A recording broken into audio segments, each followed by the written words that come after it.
This video covers the navigation issues and decisions associated with our 2001 cruise to Bermuda from the Chesapeake Bay and return.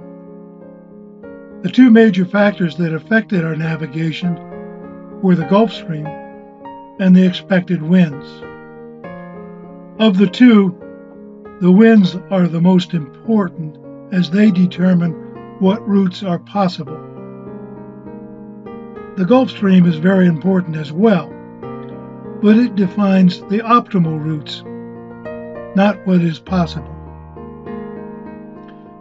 This is the pilot chart for the North Atlantic for the month of July.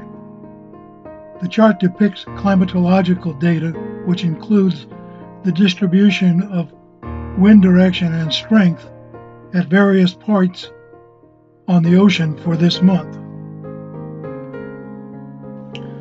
The winds are depicted by the wind roses plotted on the chart.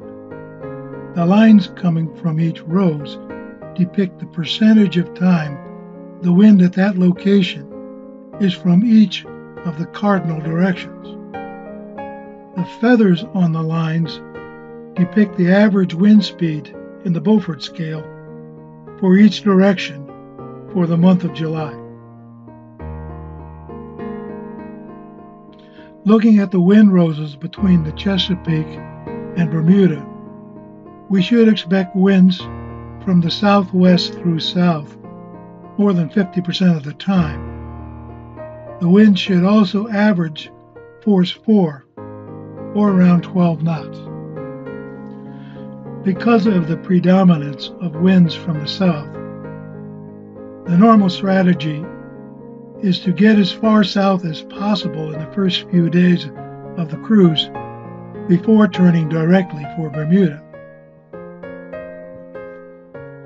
This strategy, under normal conditions, allows the sheets to be eased for most of the passage, resulting in better speed and comfort, as well as allowing for route changes to optimize the Gulf Stream navigation.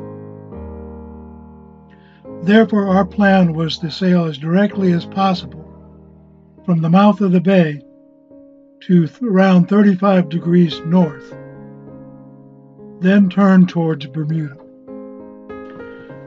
To aid in our navigation of the Gulf Stream, I purchased Jennifer Clark's latest analysis of the Gulf Stream, which she delivered by email the day before our departure.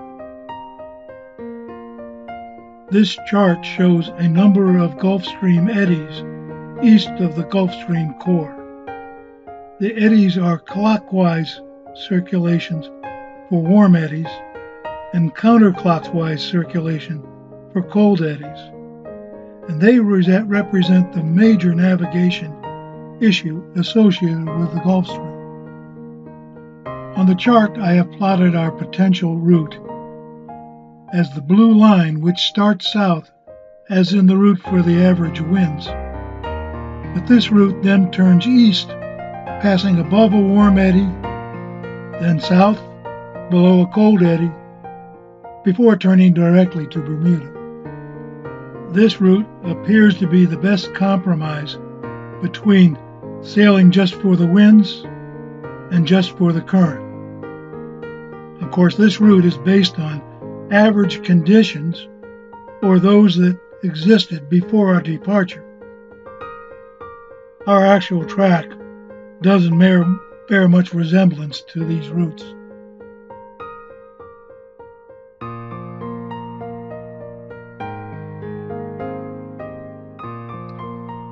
Here is our actual track to Bermuda.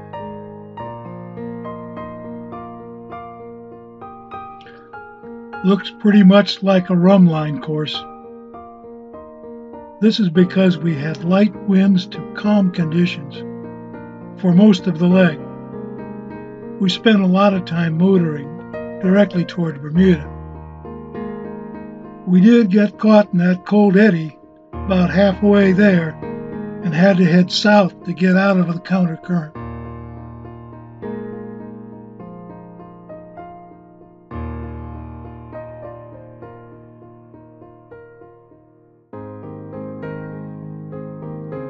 Here is our actual track from Bermuda back to the Chesapeake Bay. Again, pretty close to the rum line. In this case, we lost our engine on the second day out of Bermuda and sailed whatever course the winds allowed. We were lucky. The winds were pretty close to those shown on the pilot chart.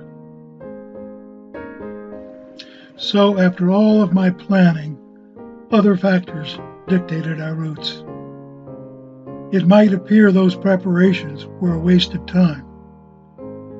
However, without those preparations and the information we gathered, our en route navigation would have been much more difficult. On an ocean passage, it is nearly impossible to over-prepare.